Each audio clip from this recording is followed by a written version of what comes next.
Unalarini ensin bu xitoyliklar nima qilyapti do'stlar? Bu Xitoy emas, bizni Samarqand shahridagi Agbits ko'chasi. Imенно mana shu joyda meni o'zim reklama qilardim. Ayaz degan do'kon bor edi.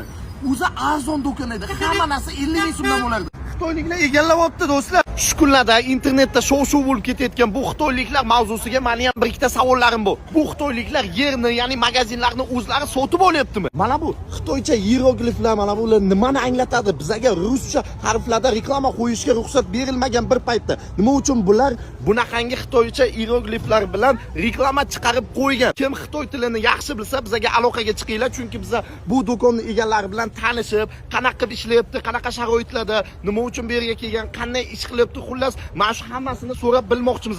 Kim xitoy tilini bilsa agar bizga yozib qoldiringlar. Sizlar nima deb o'ylaysizlar? Xitoyliklar O'zbekistonga kirib kelsa qanchalik yaxshi va qanchalik yomon? Kommentariyada o'z izohlaringizni yozib qoldiringlar.